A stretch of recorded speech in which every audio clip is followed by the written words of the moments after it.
You're listening to a Roddenberry podcast. Well, welcome one, welcome all, whether you're deep in the heart of Federation territory or just peeking in from parts unknown. It's Monday night at 7 p.m. Pacific, 10 p.m. Eastern. You've got your eyes glued to the screen. It can only mean Mission Log Live. I'm John Champion. I'm Holly Amos. Glad you have all tuned in to have a chat with your Star Trek pals tonight. Every Monday, as we do. Tonight, we're going to look at those areas where science and science fiction collide. Get your questions and comments ready and then call us. We'll introduce you to Dr. Charles Adler, who's going to tell us all how to travel at warp speed or something to that effect. Well, look, if he can't do that, I'm sure he can give us instructions on how to build a transporter, whatever. So, if you want one of those two, give us a call. You know how. Click on the Zoom meeting link or use the one tap from your smartphone or call us at 699-900-6833 and enter the meeting code and password that you see on screen. You'll talk to Earl. He'll patch you through. We'll have a chat. It'll be great. And, in case anybody in our audience maybe is not familiar with Dr. Adler's work. I'm telling you, I watched a lecture earlier and some mind-blowing stuff in there about what we do at the end of the universe. So if you want to find out, then, pay attention tonight, call in, we'll answer that and many other questions. As we do each week, Holly, do you want to say hi to some folks who are hanging out in the chat? Let's see. There's Mom and Dad. there's your dad, and he says Mom is watching too. Hi. So isn't that nice? There's Chris Riker. There's Paul. The first of many Pauls that we'll have tonight, I'm sure. Although Paul Wright says he's got an early day, so he'll catch us on the replay. Chris says John, Holly, Earl, Gandalf. So I don't know. Maybe he's caught some of the feed that Earl was working on earlier. Not sure. We got Dave Taylor. We got Alan. We got Carlos. We got who else? We got Dave. We got other Dave. So good to see. Oh, Mike Richards. We'll be talking about Mike in just a moment and what he's been doing for Roddenberry lately. Scott Palm. Our old friend Scott Palm hanging out in the chat. By the way, Alan already putting in his vote for a replicator. So I think that that's something that he wants Dr. Adler to get to. Alan, definitely call in with that. He will explain it. He'll tell you how to make one. By the end of the night, you'll have a replicator up and running, I promise. Anne-Marie Siegel, glad to see you. And Anne-Marie says, we have a 900 number. No, wait, it's safe. Yes, it is a safe 900 number that we have. So you know what to do. Call in. There's Brent, there's other Paul, and there's John Cooley. So hello, everybody. There's Alan Perry. Lots of people joining us live, and you know what to do. Give us a ring. Holly, before I get to all the stuff about what's coming up in Mission Log Land, what have you been up to? Catch me up on what you're watching, what you're doing, Trek related or not. Not Trek related. I'm rewatching the Golden Girls right now. Okay, I'm just going to tell you right now, we are not doing Mission Log Golden Girls. That is not something that we are adding to the list, okay? But if you want to go do your own, I'm sure that we could work out a deal with Roddenberry. I'm sure that there's an audience for it. And I'm sure that people in the chat will be behind you to do that project. Trek related, though. Yes. Well, not what I'm doing, but many of you saw that there was an announcement that Prodigy was renewed for season 2. Yes, so very exciting. And you know somebody working on that. I do. They announced that one of the new writers in the writer's room is a woman named Jen Murrow, who I am very good friends with. So I'm very excited. Excellent. And she's a huge Star Trek fan. She was already writing for Star Wars. And she was like, I want Star Trek. And she got this opportunity and was very excited. Nice. So I'm glad that she can publicly talk about it now. Very good. So she's working on season 2 of Prodigy. Right, which just got announced. And I guess it's kind of the perfect segue to talk about what we're doing here on Mission Log, because as everybody knows, and if you don't know, please know now, we launched Mission Log Prodigy, Mission Log the Orville.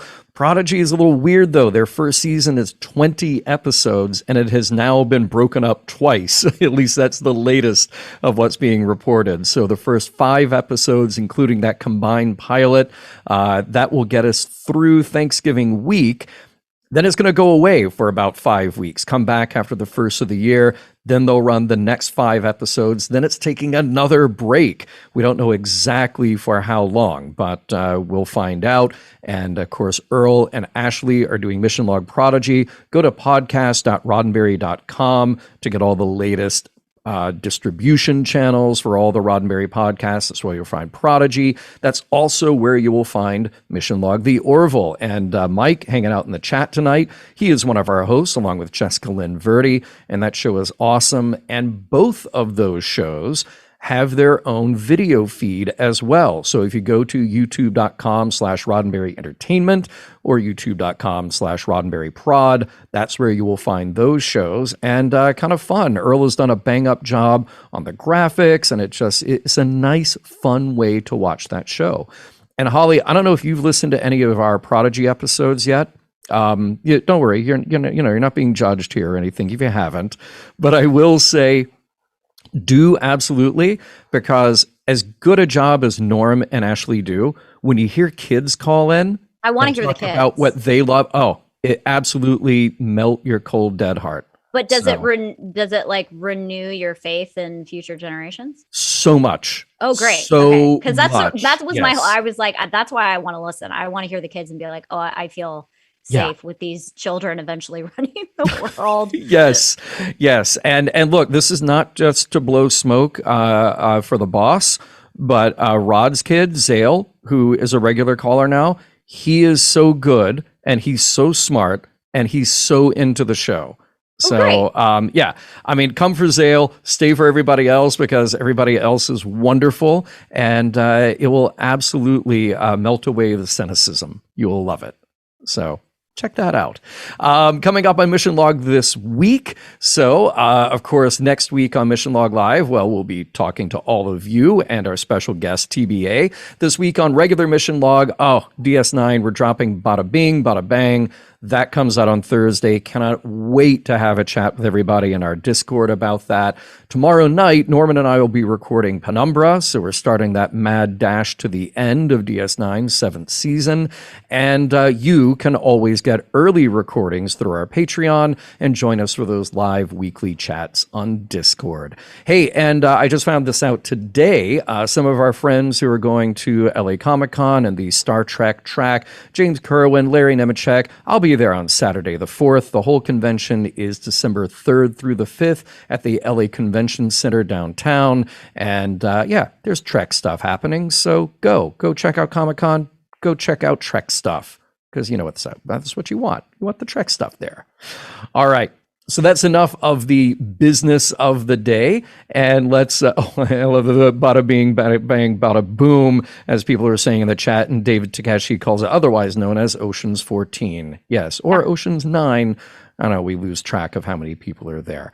So let us welcome our guest, who actually just had a guest follow him. Let's welcome Dr. Charles Adler. He is a physics professor at St. Mary's College of Maryland, and he is here because he is the author of Wizards, Aliens, and Starships, Physics and Math and Fantasy and Science Fiction. Welcome to the show, Dr. Adler. How are you doing tonight? I'm doing very well. Thank you very much for having me here. I'm greatly honored to be on your show. So, thank you. Well, hey, we're honored to have somebody who knows what he's talking about when it comes to this very big picture stuff about science and science fiction. And I did notice right before you went live, the cat who wandered past. Cats, pets are very welcome on this show. Oh, there you go. Cool. Okay, we get an introduction. The big guy. Jimmy is my alarm cat. Are all cats alarm cats? Yeah, he is. Nice. He is the thing that wakes me up at 5 every morning. So Is he having a rough go with the time change? Most of my friends' pets are like, "Excuse me, it's dinner time," and they're like, "No, it's not." yes, he is. He was very, very hungry when we got home this evening. So Very nice. Well, Dr. Adler, there is so much. I want to encourage people who are catching the show tonight to look up the lecture that was recorded for the Skeptic Society, where you covered a lot of the topics you get into in your book.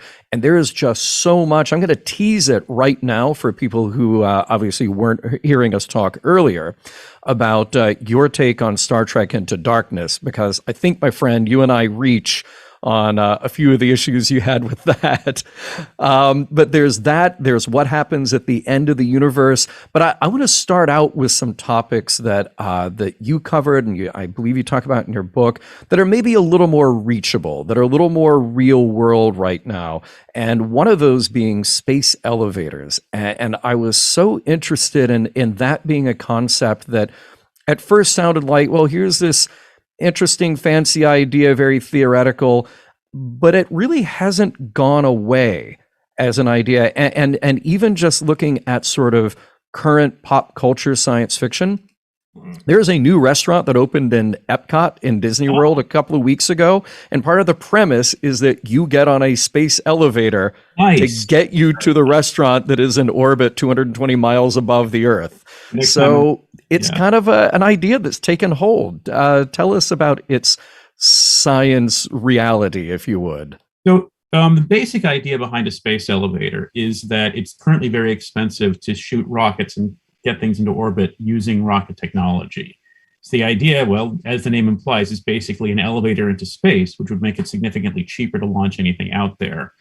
The trick would be that basically you'd put the idea as the simplest form is to put a satellite in orbit and then extend a cable downwards, but also upwards, so that the center of the satellite stays in orbit.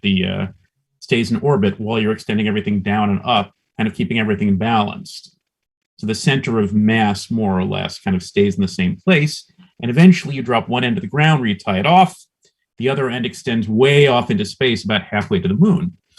And so this is an idea that's been around since possibly the 1890s. The Russians, I think Russians claim that it was originally invented by a fellow named Tsiolkovsky, who is sometimes called the father of space travel, because he was one of the first people who had this idea of exploring space through rockets, but he also had this idea of kind of a proto-space elevator back, around the year 1900. Huh. And it's a very fascinating idea from a science fiction perspective, because it just straddles the edge of what is possible. And it's very, very hard to say what side it lands on, because you have this structure which is basically in tension. It's basically trying to pull itself apart, because the part that gets lowered to the ground is kind of rotating around more slowly than the center. The part that's above it is rotating more quickly, and that puts a lot of stress on the structure. It tends to stretch the structure outwards. And humans have never really made any structures that are like that are built entirely in tension. Because every other structure that we have has to rest on the ground somewhere. And so you've got a structure which is thousands of times longer than the longest suspension bridge, which is kind of the closest thing that we have to it, like it on Earth. And it's under these huge stresses. And there are some materials that are light enough and strong enough that you might be able to make it with it. But again, it's not entirely clear, because these materials, like carbon nanofibers, have been made in the laboratory, but nowhere near the quantity that you could actually use to make a space elevator. So it's really neat. It's a really neat structure. And if you could build it, you could actually put things into space at a fraction of the cost that you could with rockets. But it's not clear what the entire cost would be of building it. It's not clear what the engineering problems would be. So it's really kind of fascinating and fun to think about. Like how quickly?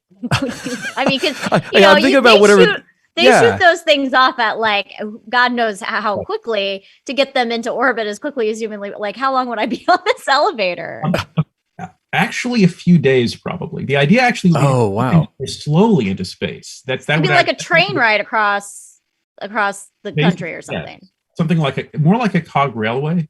If you've ever been on a cog railway, like up Pikes Peak, the some of the designs that people have come up with have actually called for things that kind of climb up the tower. rather than being actually kind of a strict elevator. So it actually would be very much like a railway. And in fact, you can imagine, I'm not sure that anyone's ever done this, but some sort of a steampunk novel where you kind of take a railroad, but instead of horizontally, just kind of vertically up the structure would be kind of neat. Oh, I love this. Somebody make that happen. Yeah. That feels like a Looney Tunes. Yeah. Something Acme would build like that. By the way, well, we already have one person in the chat. Chris points out a problem with this. He says, I hate it when the kid punches all 2,349 billion buttons on the damn space elevator. He's right, and then you're going to be in that thing for weeks. Yeah.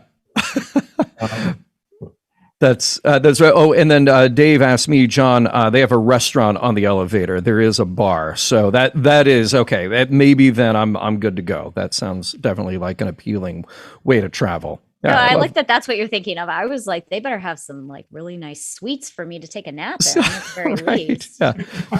I would think so. Yeah. But the neat thing is that it would be kind of Looney Tunes physics as well, because I think if you stepped out of the elevator, once you got past the halfway point, you wouldn't actually fall back to Earth because the elevator would be rotating around fast enough that you'd actually be flung away from the Earth. And that's one of the things that people have talked about using the elevator for is actually, if you basically just take a satellite up to it and then let it go far enough away, the elevator itself is traveling fast enough around that it would actually go away, keep on going away from the Earth and just kind of be in orbit or go, Oh my God. It's like it's a cartoon. Yeah. Exactly. Cartoon. That is pretty amazing. Okay, so then let's say, as we're sort of easing into this, if that's something that is still so, like I said, it seems to have captured the imagination. It's not one of these just sort of pie in the sky, we have the idea and then we forget it for, decades or generations. It's still an idea that has taken root. Of the types of fantastical ideas that you've covered, and I know that we can get to all kinds of things, warp drive and transporters and everything, are there things that you have your eye on that you think, ooh, that, maybe a generation from now, that is something that is plausible? Or is that where you are with the space elevator? Or is it just the engineering challenge is too high? I don't, like I said, it's very hard to come down one side or another for the space elevator. I would guess if we are going to get a space elevator, it's probably, if I had to make a guess, and this is a complete guess, probably about 50 years out, if it's possible at all, when people decide it's worthwhile building. I suspect that we're probably no more than a decade away from autonomous cars. I mean, that everyone is thinking that right now. That's not just me, but I really think that there is no particularly good reason we're not going to get them, in that the technology, I think, has gotten good enough that it's bound to happen inevitably and probably more quickly than we think it's going to. That's kind of what I'm keeping my eye on right now. But again, that's, to a certain extent, that's actually not even science fiction anymore, because they do really, in a crude form, they do kind of exist at this point. But, I'm fully on board with that. And coincidentally, I just did a podcast a few weeks ago called oral therapy. So, for your ears, for your mind. And we covered a documentary from the 1939 World's Fair, the Futurama, the original Futurama. And one of the highlights of that was, look at these cars on a highway going more than 50 miles an hour, all driven by remote control. But it was this great idea that, tons and tons of cars, but maintaining speed and maintaining safe distance, and you hopefully greatly reduce the impact of human error. And I really, I'm excited about the idea of getting to that point. And then maybe actually driving by yourself, that becomes kind of the special thing. Like you get far enough away somewhere and the car says, hey, do you want to drive now? Sure, I'll drive. But being on a commute and having a car drive for me sounds great. Somebody just made a speed reference in Did the chat. Did they? Stay above 50. Thank you, David. I appreciate you. I'm sure, especially in Los Angeles, it's probably a big treat to. Yeah, well, and in a place like LA where there is so much traffic, a lot of that traffic is because, oh, look, one car broke down on the 101 an hour ago, so it blocked up everything for miles and miles and miles. The more of that you eliminate, or you have cars automatically go around, fantastic, definitely for that. Hey, we have a caller who has been waiting patiently by, calling from the lower decks. It is Alan. Good to see you, Alan. How are you doing tonight? Doing great tonight, John, Holly. It's great to see you guys again. And I just got this bug in my ear that said replicator. Wow. Okay, yeah. well, wait a minute. You bring up the perfect, because whenever people do interviews about Star Trek, it seems inevitable that the question becomes, if you could pick a Star Trek technology to be real, what would it be? And look, I don't want to, prime my guests here. The top three tend to be warp drive, transporter, replicator. Oh, yeah. But I'll refrain from answering now. I want to know what you have to say, Alan, and then want to know what our guest has to say for that. I mean, for you, is it indeed the replicator? Because that's why you called in? I would say that's pretty much, if not the top, one of the top. Transporter, I'll take that risk. I'm not. It's a death machine, Alan. It's a death machine. I know it's a death machine, John. Replicator, because like you, I'm a bit of a foodie. Mm-hmm. Also, I happen to be playing in a D&D game where create food and water has become my character's spell du jour. And, I think that's kind of a replicator, although it's a really kind of a crappy replicator because it specifies that the food doesn't taste very good. And I'd like, so if I keep waiting for the upgrade on that. But yeah, just anything that sort of creates whatever you want, whenever you want it, that's aces, right? They don't always make what you want when you want it, whenever you want it, because on the show they have things in place for you to be nutritional. Like, you can't just go in and order a bunch of junk food. Well, there was that bonsai tree once too. Yeah, that's true. Well, let's see what our guest has to say about the replicator issue. Your comment about the spell reminded me of, I think it was the restaurant at the Douglas Adams book, The Restaurant at the End of the Universe, where they had a replicator which created, how did it go? A drink which was almost entirely, but not quite unlike tea. Yeah, that about sums it up. I mean, yeah. I think that the Star Trek type of replicator is a little bit unlikely, just because of when Captain Picard says tea Earl Grey hot, and the thing materializes in front of him. The problem is that if you think about it, you're creating it essentially from pure energy, or you're making it somewhere else and transporting it in. But when you make something out of pure energy, no process is ever 100% efficient. And so you're always losing something of it to waste heat. And so let's assume that the process is 99.9% efficient. Are we okay with that? Sure. I like that. Turning energy into matter. Yeah. The problem is that Einstein says E equals mc squared, and that c squared is a really big number. So that what that means is that when you're converting energy into matter, you have to use a lot of energy. And so if 0.1% of that gets wasted as stray heat, all of a sudden you've got enough energy to boil something like 2 billion cups of tea. All right, so there is a little bit of a problem there. Wow. You have to have a really, really efficient thing there. I mean, I think we may get, I think we're more likely to get replicators in the sense of 3D, something that'll 3D print food or something more like that. I mean, people are already doing things like that with, I think people have used 3D printers to kind of bake chocolate. Mm-hmm. If you can have fancy chocolate, and I suspect that other foodstuffs will come along. Greg Bear, the science fiction writer Greg Bear, back in the 1980s, wrote a science fiction book in which everyone in their house had nanomachines which were effectively capable of making food out of kind of whatever you shoved into them, or at least whatever organic matter you shoved into them. although it took a while. It wasn't like the Star Trek version of it.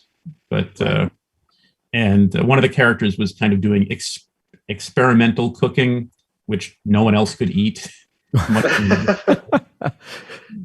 Well, see, I kind of wondered about that because the food replicator, the whole idea on Star Trek has evolved a little bit. And in the original series, they were food synthesizers. They weren't replicators. So you kind of have this idea that, and we mentioned on a mission log a long time ago, that it's like the old Steve Martin joke where you go to McDonald's and it's just a vat of something and the scoop comes along and goes, burger, fries, and it's just all made of the same stuff. And a food synthesizer, theoretically, you have proteins, you have carbohydrates, whatever. You can kind of build those into, an acceptable facsimile of what you want, as opposed to something like an automat where you have to have really specific ingredients going in before the machine can, assemble or distribute them to you.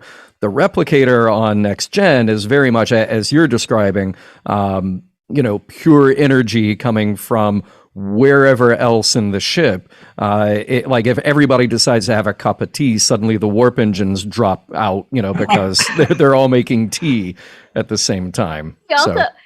You also mentioned that like it's either coming from nothing or it's being like transported in from somewhere. And I just had this vision of like Neelix somewhere, just like when it comes in, him just being like, and then to like get it out as quickly as he can. Like there's cooks somewhere, line cooks behind the scenes that as soon as something comes in, they're just like rushed. Right. I don't know what that's where Lucy. Yeah, that's where Lucy wound up after she bought Star Trek. She's still working that conveyor belt. Yeah, exactly. They're muttering to themselves how, Picard is so picky or Riker doesn't, Riker right. They want a fully cooked bird. Hey, Alan, before we move on to any other callers and go to a quick break, anything else on your mind tonight other than getting that replicator, man, Yeah, that would be great. And, I don't care what Admiral our Admiral from Discovery says. How do you like them apples? Yeah. Well, go see. There you go. So on Discovery, it's a whole other thing where, it's replicating out of whatever handy organic materials you have. Yeah. We'll try not to think about that. Alan, and pleasure. On that note, pleasure to see you tonight. Take care, man. Adios, everybody.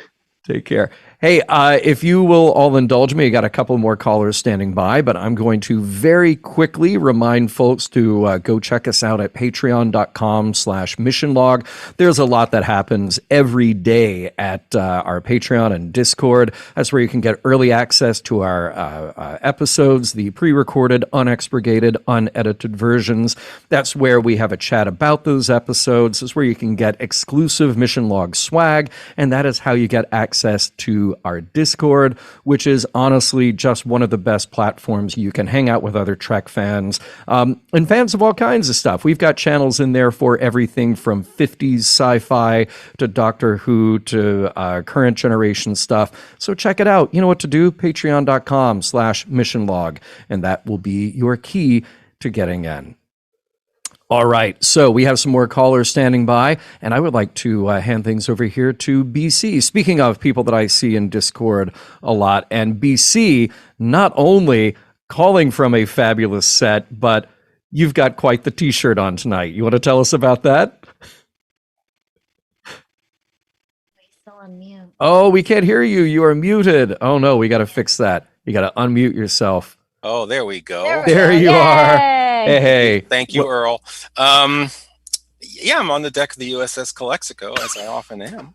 And you're playing Super Mario, or? Yeah, one of the guys is playing Super Mario on the view screen. It's a Kaizo hack, I think. I love it. What's on your mind tonight, man? Well, I want to say hi to Dr. Adler, and I have to say the first thing that caught my eye on the cover of your book is that wonderful Chesley Bonestell. Thank you. Yes. Yeah, but space wheels. We need more space wheels. Yeah, in fact, I happen to have an art of Chesley Bonestell. Oh, Oh, look at that. Fantastic. Kindred spirits here. I love it. If I could Yeah. buy original, I would. They're so great. Kind That of jumping. was the one thing I insisted about the book, was that it had to have a Chesley Bonestell cover. Oh, I approve nice. of this message. Yes, I love it. We're talking about mega structures like space elevators, which I don't think we've ever seen one on Star Trek, have we? No. I'll ask Ollie. She knows everything. No, not really. I mean, when he was describing it, the closest thing that I was imagining was actually the drill in 2009 film. Oh, because yeah. that, you know, comes down and they pull it back up, but there's nothing like going up to it. So it comes down and it's essentially like out of sort of space and into the atmosphere. But there's nothing coming up to it, but you know. It's well, these things are like actually big engineering projects. I was thinking like in terms of mega structures, like things that are larger than planets. And of course, the one example of that, and I think in TNG, was the Dyson sphere, which is a tremendous idea to explore in a 1-hour episode of Star Trek, but then it got upstaged by the presence of Scotty. So, you know, you couldn't really dive into it very much. But I was wondering if there's any such ideas that you would like to see on the show. I mean, I kind of like the Ring World idea. You'd probably have to, you know, call Larry Niven and get the permissions on that one. But I was wondering what you thought of those sorts of ideas. Are they ever going to be feasible, or are they just forever going to be in the realm of science fiction? Well, okay, so first of all, Larry Niven, I think, wrote an episode of the cartoon from the 1970s. He actually, I think, adapted one of his stories. They lifted heavily for the slaver weapon with his. Guys, there is a space elevator. I'm sorry. Breaking news. We have a space elevator. Yeah. Yes, Neelix gets stuck on one in the episode Rise. Well, it serves him right. He wasn't in the kitchen. So, well, that's his job. He's got to feed all those people because I don't have replicators at work all the time. Look, I'm bringing it full circle, okay? Yes, he gets stuck on one. Okay. Sorry to interrupt. The issue with this is something I remember. First of all, I suspect that Larry Niven would be willing to let Star Trek use the Ring World. I don't know Niven. I don't know much about him. But considering that he actually did write an episode for the cartoon, then I suspect he's relatively favorably inclined towards sense. But I mean, the issue with the Ring World, of course, is that rather famously, the Ring World is unstable.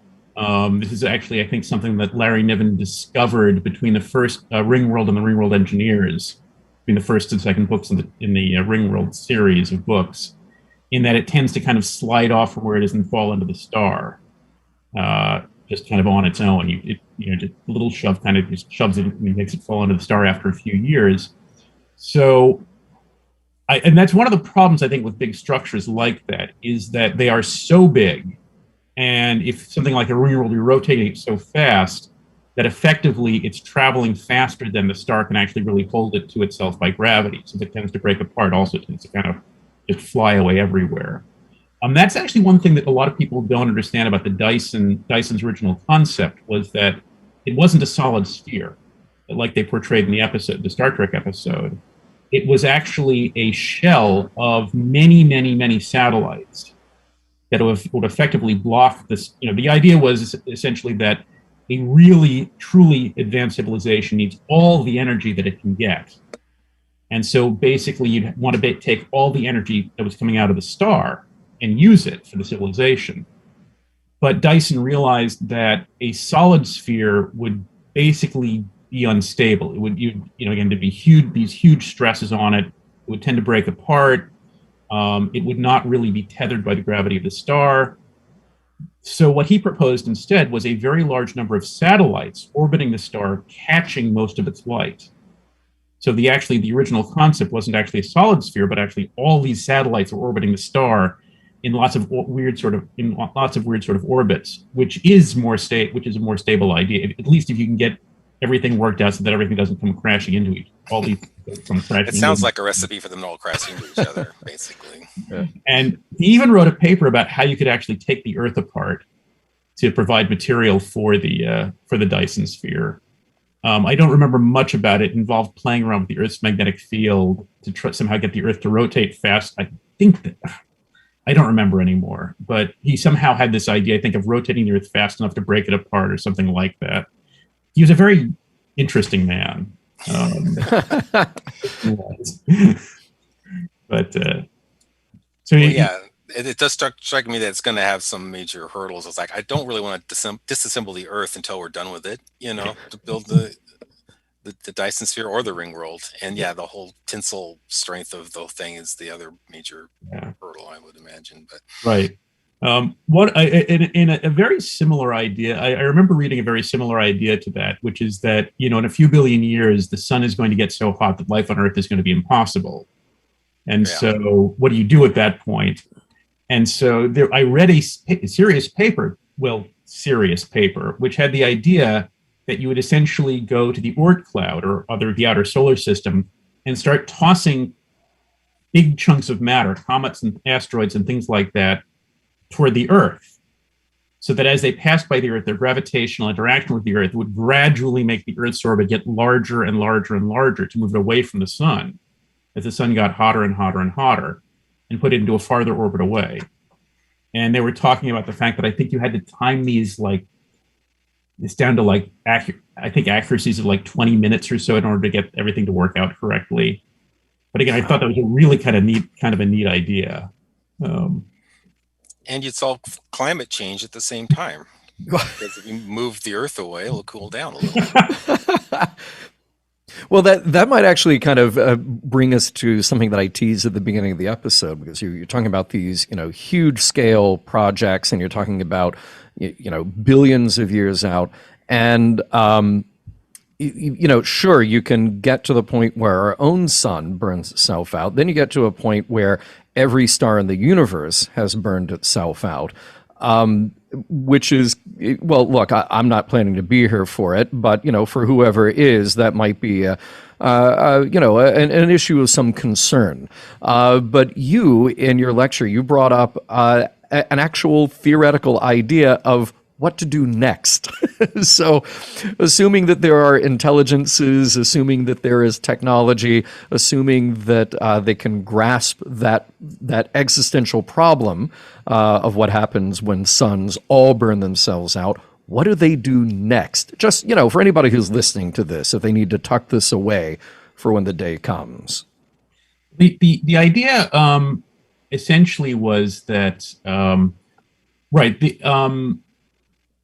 the idea was essentially that in about a few trillion years, give or take, I think maybe 100 billion years. I don't remember the exact time scale, but ultimately all the stars will, in fact, again, use up all their nuclear fuel and burn out. And so what you have to do at that point is find yourself a nice, rapidly rotating black hole, because it's people have shown, in fact, you can actually, even though black holes kind of, once anything goes past the event horizon of a black hole, it can never come out again. When you toss things into it, it's actually fairly efficient at extracting a fair amount of the energy out of the objects and kind of radiating away, either in the form of gravitational waves or X-rays or things like that. If it's rotating fast enough, in principle, you can recover, I think, something like 50% of the total energy of the object. And what I mean by the total energy is the energy E equals mc squared, the energy that, Einstein's famous formula, which is a lot of energy, and in fact, much more efficient than almost any other process that we know of. And so, you could basically go find yourself a nice big black hole, orbit yourself around it, and just toss in garbage until all the garbage runs out, and extract energy from that. The problem, of course, is that Stephen Hawking, the thing that Stephen Hawking is most famous for in physics, showed, in fact, that black holes radiate away energy. Black holes are not truly black, but they actually radiate away energy due to a quantum mechanical process called Hawking radiation. And eventually, even the largest ones will evaporate away. And I calculated in the book that it would take, I fudged it a little bit. I basically, if you assume that we can find black holes which are a little bit larger than the largest ones we know of in the universe right now, which are a few The largest ones we know of right now are a few billion times the mass of our sun. Basically really, really big ones. You assume you can find one a little bit larger than that. They could last for a Google years. 10, one followed by 100 zeros years. And Wow. so you can imagine that far into the future, finding a black hole and kind of, using it as an energy source. You could potentially last for that long, which is maybe long enough. It's long enough to solve the next problem. Yeah, exactly. Is because when that's gone, then it's just time to pack up because nothing else you can do. But that's interesting that a black hole, if it becomes like a cosmic size Mr. Fusion, all the trash goes into it. You collect the energy coming out. So good. Well, look, at least there's a plan. I'm glad to hear it. Armed. What's that? Forewarned is forearmed. Right? Yes, exactly. BC, any other thoughts tonight? Well, John, I thought our plan was at the end of the universe, we're all just going to go have dinner at Millie Ways. The rest that sounds fine to me, actually. That sounds great. And then it's a question who's responsible for the check because, you deposit a penny now and compound interest pays for the meal when you get there. There you go. Exactly. Perfect. All right, man. Thanks for calling in, and we will see you soon. See you later. All right. Take care. All right. So, by the way, I do want to throw out, because there were so many interesting topics that you cover, and there was something in your lecture about you were talking about shape shifting, and you were sort of addressing this in the Harry Potter world, which you say, okay, that's fantasy. There's magic. There's some allowances that we can give that, but shape shifting is something that comes up very much in Mission Log right now. We're in DS9, coming up to the end of DS9, and you got a guy like Odo, comes from a group of beings that can all shapeshift. And early on in the series, I want to say in season 1, here's Odo, and he's spying on somebody by turning himself into a little mouse scurrying through a cargo hold. And, the very simplified question that we had on Mission Log was, okay, is that a 190-pound mouse? Because his mass has condensed into this little thing that scurries around, or has he somehow shed off this extra mass? Or do you have, an Odo that weighs just a few grams when he's in his, his full size? So please talk to us about shape-shifting and how that does not work. I think that may have been the very first episode, because I remember that I think that was in fact my first. That was one of my first recollections of Odo from the entire series. That may have been. I think that was actually the first episode of Deep Space Nine. Well, they had to establish the character somehow. Yeah, had to. Yeah. And I remember it bugging me even then, because yes, is Odo basically kind of this shell of a person that just kind of collapses in on itself when a reshape changes into something like that, or are you conserving mass, as you said? Conservation of mass is a pretty serious thing. It's one of the most, conservation of mass energy really is one of the most sacred principles in all of physics. And so if Odo is in fact going, I mentioned this in the Harry Potter context when Professor McGonagall turns into a cat, but I think it works probably about the same for Odo to mouse, is that if all of that energy is being shed, that is equivalent to, many hydrogen bombs going off all at once. So way more than enough to heat up, say, 2 billion cups of tea again. So yeah. You're doing, this is just letting all that energy go off somewhere. I always wondered about that, about what Odo was, and I think I actually had the same thought that you had. Is he some form of gas? Is that actually, is he some sort of gaseous intelligence that's kind of mimicking a human form and kind of collapses down like that? Sorry, go ahead. I'll make it even more difficult for you to point out that sometimes Odo has clothes on, sometimes he doesn't, and sometimes those clothes include his communicator badge. Is that badge made of him? We don't know, because it works, and yet he changes and there's not a badge lying in a pool of goo on the floor. So there's something going on there with Odo. Yeah, there were a few. There are actually a few science fiction books. Fantasy books, I should say, that address this topic. Poul Anderson, Operation Chaos, which is I think from the 1960s or 70s, really does address this issue, which is that the hero of the story is a werewolf, but he keeps his mask when he turns into a werewolf, and so he turns into he's a fairly small human, or fairly short adult male who turns into a fairly large wolf during the transformation, but the mass is kept the same. And I think it's also implicit in Larry Niven's Warlock stories, if any of you have read any of his Warlock stories. But yeah, so I will say this about fantasy, is I like fantasy stories that are written where the magic actually has rules that they tend to abide by. Even if the rules aren't scientific, I actually tend to like the ones better where they try to be self-consistent, which is why Harry Potter drives me up the wall sometimes. J.K. Rowling kind of invented new spells whenever she needed the characters to do something interesting. Right. Good shout out from Homer here. He says, good goo questions. So that was the goo segment, goo discussion for the night. You're welcome, Homer.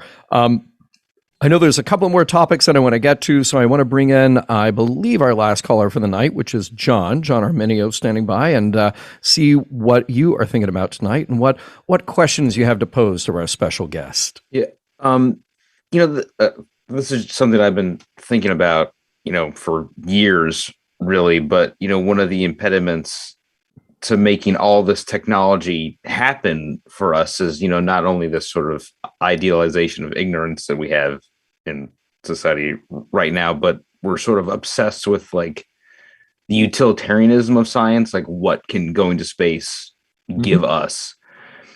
Can we put a missile platform on the moon? That kind of thing. So I guess my question is there a way for us to get past that as a culture and sort of like explore the wonder of scientific progress and space exploration for the science of it? That's a great question. And in fact, this is one of my, I will agree with it. This is kind of one of my pet peeves as well, which is that people tend to focus a lot on crewed missions in space, missions that send humans up into space. You had this thing with William Shatner a few weeks last week. I'm trying to remember. A couple of 3 weeks mid-October. Yeah.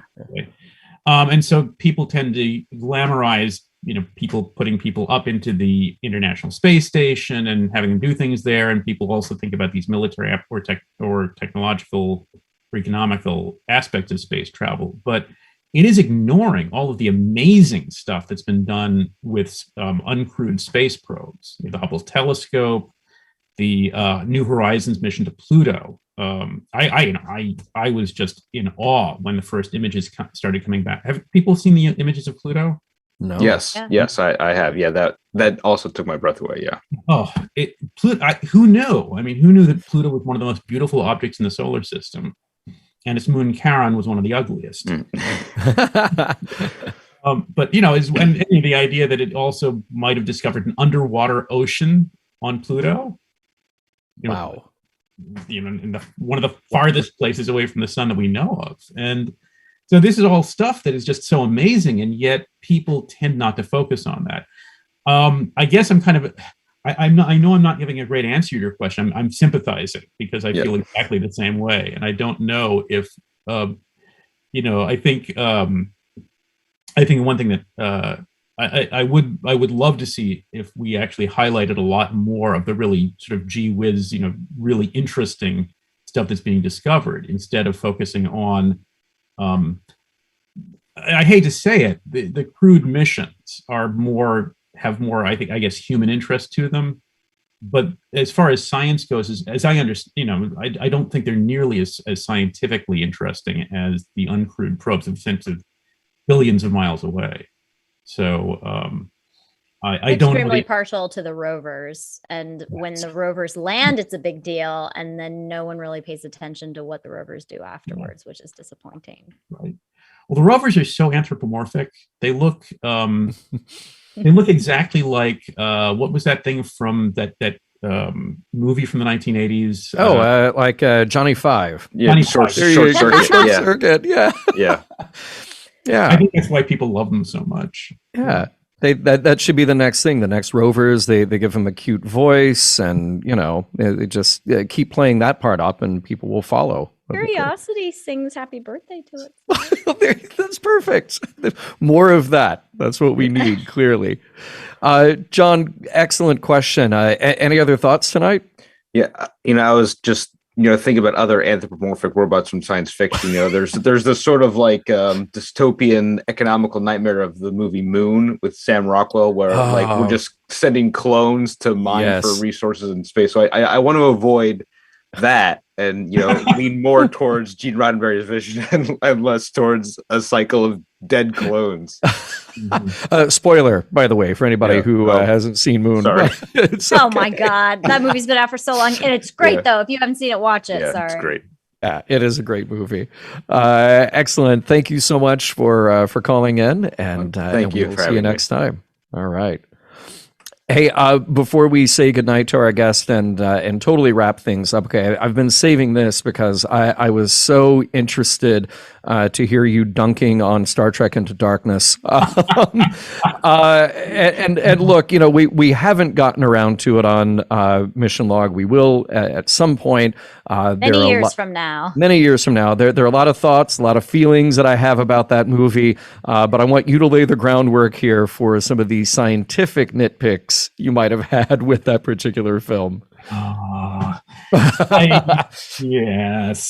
was not a movie I liked very much.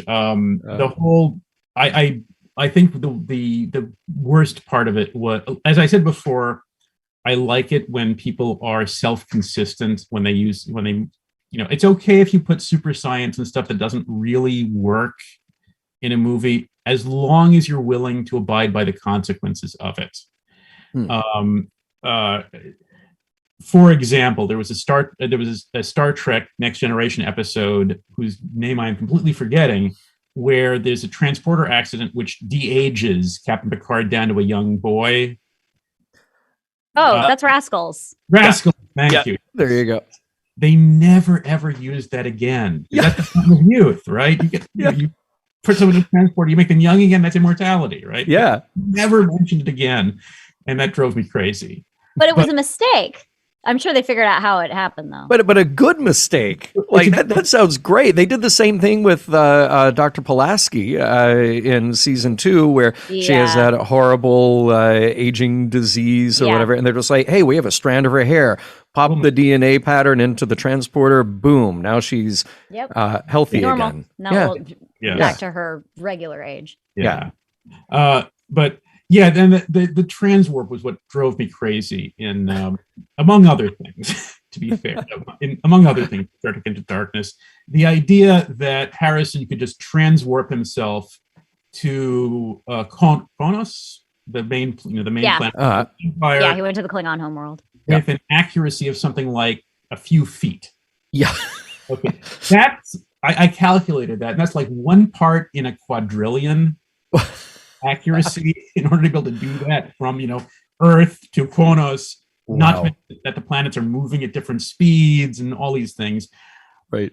But what really drove me nuts was that okay, fine, you can do that, fine, all right. If you do that, why do you need spacecraft? Why do you need starships? Thank you. Thank you. They sent Kirk out on this mission, this super secret mission, to go in there and not anger the Klingons and sneak in to capture Harrison. Why? Just transwarp Kirk down to the planet, have him grab Harrison to take him back. If the Klingons get angry, threaten that you're going to transport a bomb onto their planet, it's really, you're really not following through any implications of that discovery. So that just drove me crazy because, maybe the Klingons had the transwarp as well, but if that's true, then why aren't they threatening to do the same? It just drove me nuts. It made so little sense as far as the movie went. The movie, to be on, again, the movie was well, never mind. No, it's okay. It's okay. It will never stop.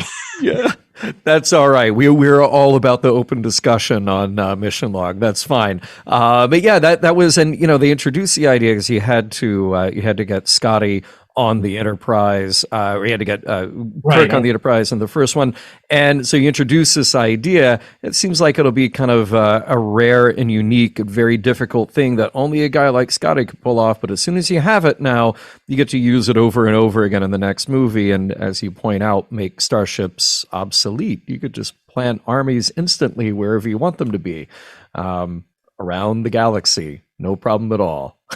So that is a bit of a tough one to swallow. I want to ask you this, though, as we're in our final minutes, because you're pointing out something that is clearly a one hurdle too far of your suspension of disbelief. And it's not about the technology itself. It's about the internal rules of the Star Trek universe and what we've come to accept. And we say, okay, transporters can do so much, but then we bend that rule a little bit, and we're perfectly fine accepting that by the time of Next Generation, they have a longer range, say, than they did in TOS. That all is okay. What are the things, and are there technological points that just take you out of a movie, or scientific points just take you out of a movie or a TV show, and you go, I can't watch it, it's too much?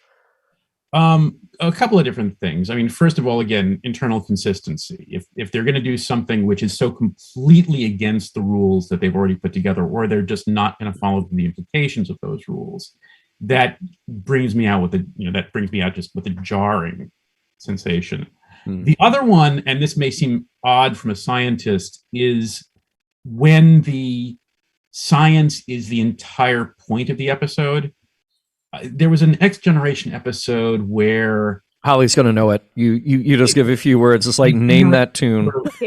I mean, I missed Rise, you guys. I got to rewatch Voyager. What was the episode? See if I can. Next Generation episode, I think it was Next Generation, where they generate some sort of wave through warp space, or a warp wave the Enterprise kind of rides along and nearly destroys the Enterprise. It was probably misremembering. It's been probably 2 decades since I saw this. I mean, I'm thinking of Generations with the energy the Nexus. But I was thinking of the Nexus, because I mean, the Excelsior class ship gets stuck in there, and it's like riding a wave.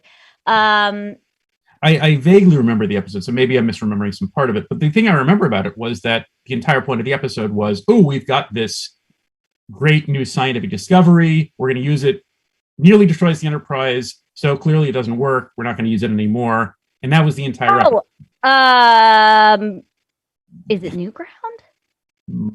I believe you're right. Soliton Wave in New Ground. Yes. Okay. So combination of Dave and Rand. Like our listeners, they got it. They're bringing their A game tonight. Yes. I mean, kudos for them for using a soliton, because a soliton is a real type of wave. Oh, but there didn't seem to be much point to the episode. Was what I remember thinking about it. Was that, okay, you've got this technobabble thing that happens, nearly destroys the Enterprise. We're never going to use it again. Just going to drop it. Kind of like the transporter malfunction that de-ages everyone. It was. Right. And that, again, just kind of made me think, why do I care? There's no, and again, I've never, even though I'm a scientist, I've never been a real fan of stories that just do the science. There's got to be something more to them than the sort of technobabble, even if the technobabble is somewhat accurate. And they used a soliton here. Soliton's a real thing in science. I'm not sure, they might have even used it reasonably kind of accurately, but it was still a big, I didn't, kind of who cares? Right. Well, and to be fair, apparently that was also an Alexander heavy episode, so you're forgiven for wiping it from your memory. That is okay. That is acceptable. Hey, in our closing couple minutes, what we didn't talk about was your fandom. Like, what are your fandoms? And clearly you have a Star Trek knowledge, and I'm just curious, like, what did you grow up on? What are you watching now? I grew up on the old Star Trek, for the original series, which is the one that I know far and away the best. I didn't want I'm too young to have watched it originally, but I did catch it in reruns back in the 70s. Right now, and I was I watched a fair amount of Next Generation as well, and again also the movies as well. And I will say my favorite of all of the Star Trek incarnations was the Wrath of Khan. It is far, Really? Wrath of Khan. Well, that might be why you don't like Into Darkness even more. I'm right there with you. Yeah. Much as I like Benedict Cumberbatch, he is not a patch on Ricardo Montalban. As he does not hold a candle to Ricardo Montalban. Fair, yeah. The other thing I will say this also. I don't know nearly as much about Deep Space Nine because around the same time that Deep Space Nine was airing, there was another science fiction show that was airing at the same time, Babylon 5. Yep. Which I'm a huge fan of, and watched that basically spent my spare time watching that. And to me, that was one of the best sort of hard science fiction shows that was ever made. With all due respect to Star Trek, I loved Babylon 5, and at least the first 4 seasons of it, and thought that it did a very good job of this sort of issue. I don't know how you feel about Babylon 5 or. Hey. Maybe going into dangerous territory here. No, I tell you what, my co-host on Mission Log is a huge Babylon 5 fan, and we have a dedicated channel in our Discord about Babylon 5 because definitely has a lot of fans around Mission Log circles. And by the way, because we are at 8 o'clock, I do want to say I'm going to tease this. I'm going to tell Chris, who's in the chat, to go look up Dr. Adler's talk that he gave to the Skeptic Society, because you mentioned Spock's brain, and yes, Spock's brain does get referenced in Dr. Adler's talk, so go check it out. And with that, how can people find you or stay in touch with you and get your book? Well, my book is available on Amazon. I also have a lecture series available through what used to be called the Teaching Company and is now Wondrium. It's called How Science Shapes Science Fiction. I don't have much of a social media presence. You can email me through the college, St. Mary's College of Maryland, if you're interested in asking me questions. And I will always try to respond to questions if people ask me that. So please do email me if you have any questions about that. I have a blog which is no longer maintained and has not been for several years. You're going to get an email from Chris Riker that says Spock's brain. What's up with that? And then you guys can just go. All right. But yeah, so thank you very much for having me here. This is great. Dr. Adler, thank you so much. Holly, thank you as usual. I'll see you next week. And then guess what? Discovery right around the corner for me and you. It's going to be great. All right. Well, with that, Mission Log Live is produced by Roddenberry Entertainment. Executive producer, Rod Roddenberry. Technical production on Mission Log and Mission Log Live provided by the incorruptible Earl Green. Be sure to visit podcast.roddenberry.com for the latest from Roddenberry Podcast. If you'd like to support us directly, give us a look at patreon.com/missionlog. Thank you to everyone who joined us live or later. Stay safe, stay healthy. We look forward to talking with you next week.